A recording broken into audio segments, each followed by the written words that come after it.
seja muito bem-vinda, seja muito bem-vindo ao canal do CEAJUR, Centro de Estudos e Atualizações Jurídicas. Eu sou o professor Antero Arantes Martins, desembargador do Tribunal Regional do Trabalho da Segunda Região e professor universitário há mais de 25 anos. Este é um canal destinado a difundir conhecimentos em direito e processo do trabalho.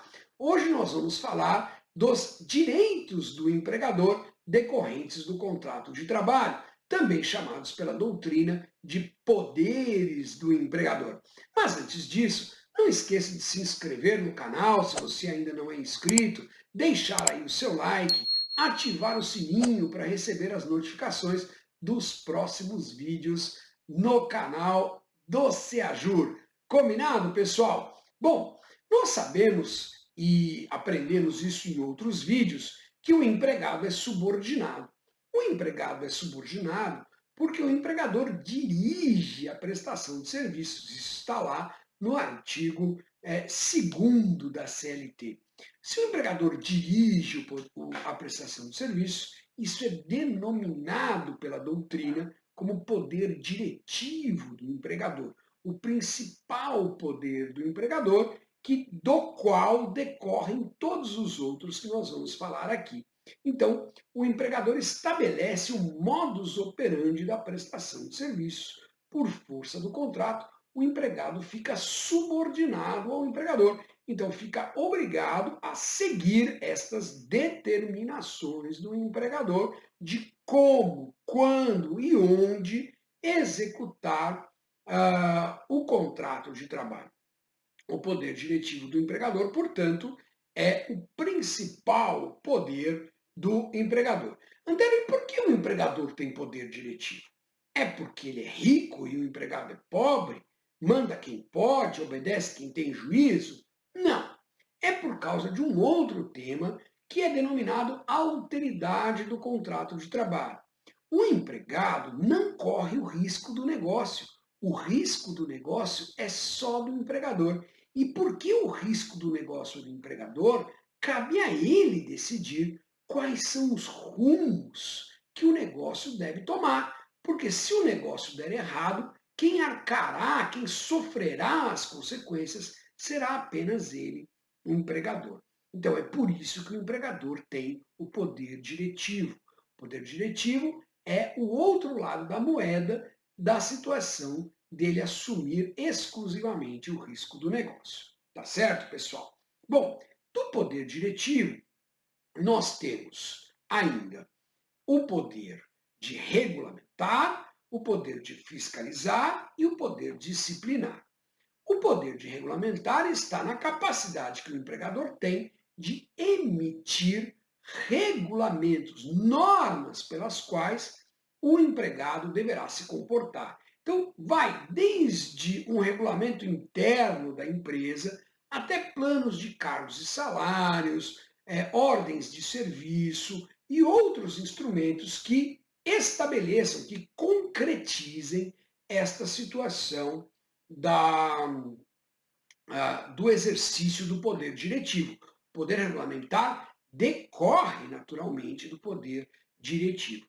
Eu estou deixando aqui no descritivo do vídeo uma decisão do Tribunal Superior do Trabalho que, inclusive, afasta a natureza salarial de uma determinada parcela, né? Na verdade, afasta a capacidade de cumulação desta parcela com uma outra parcela, porque assim estabelece o regulamento interno do empregador. Então veja que o empregador pode sim regulamentar a forma pela qual ele vai se relacionar com o empregado. Bom, além do poder de regulamentar, também decorre do poder diretivo o poder de fiscalizar.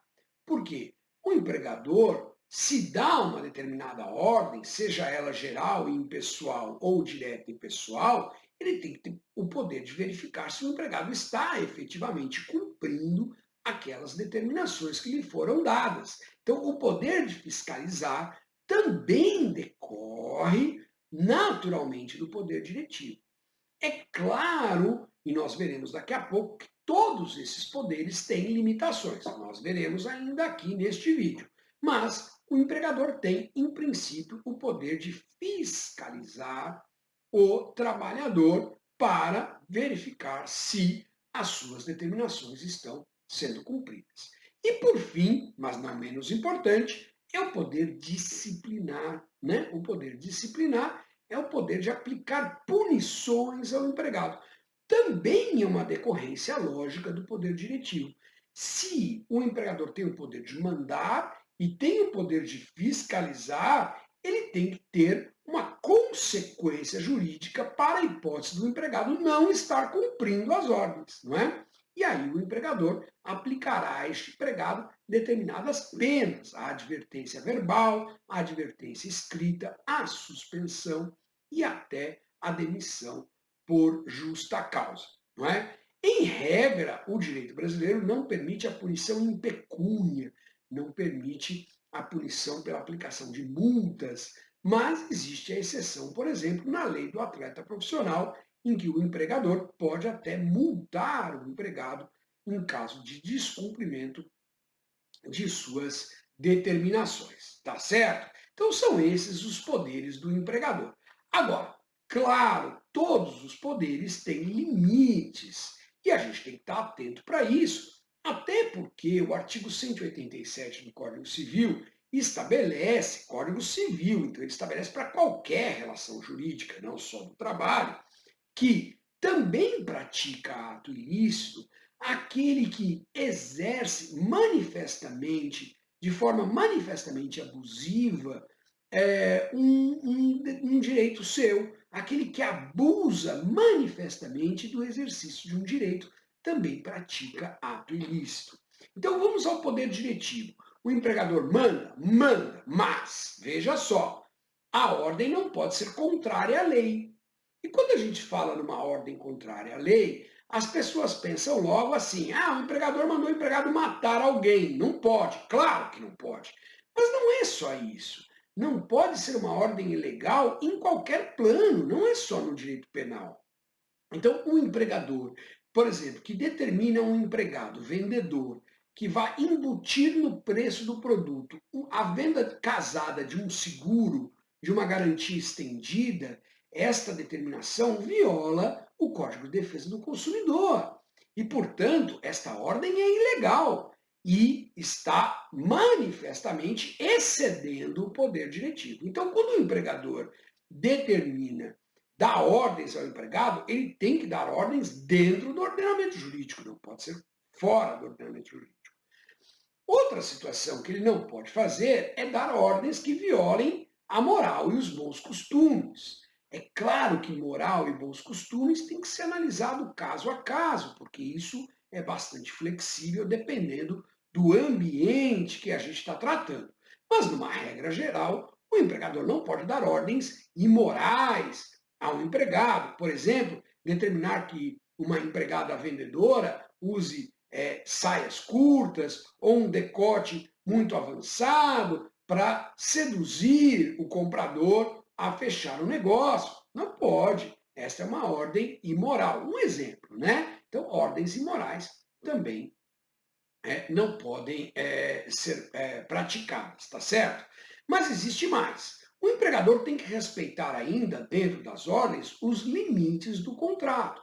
Então, o empregado tem que obedecer o empregador? Tem, mas dentro da sua função e dentro das atribuições de sua função.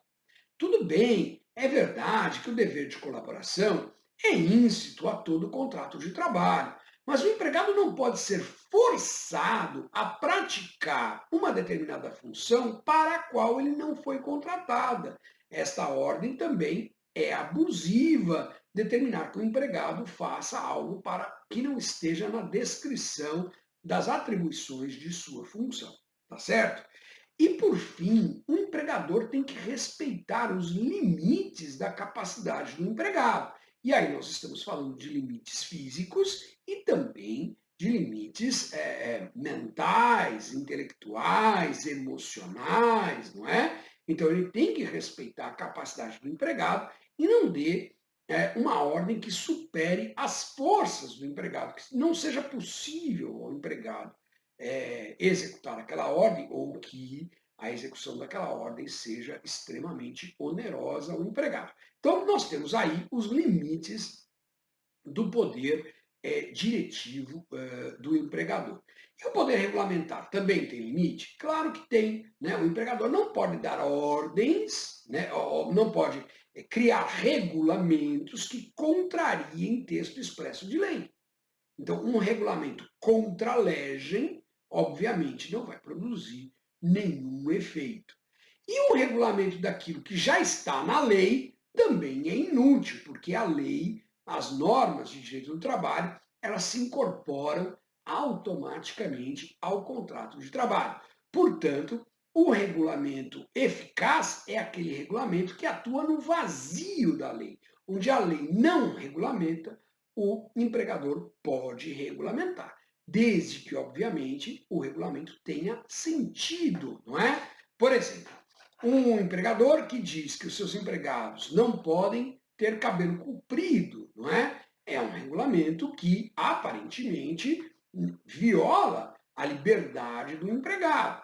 Mas, em algumas determinadas situações, por exemplo, num ambiente onde se produz comida, um ambiente hospitalar, ele pode estabelecer algumas condições para que o empregado esteja, ou a empregada, ou o empregado, usando um cabelo comprido, então tem que usar touca, tem que prender o cabelo, não pode deixar solto, porque eu posso contaminar a comida. Então existem situações. O importante é que o empregador justifique, tenha justificativa para o que ele está regulamentando, né? E o poder de fiscalizar? O poder de fiscalizar, ele vai encontrar seus limites, não na lei, que não tem, mas nos princípios constitucionais de proteção à dignidade humana. Então, não pode colocar, por exemplo, câmera de vigilância no banheiro, no vestiário, onde a pessoa troca de roupa, onde a pessoa fica nua. Não pode fazer revista íntima. Aliás, a revista íntima está prevista na CLT, a proibição à revista íntima.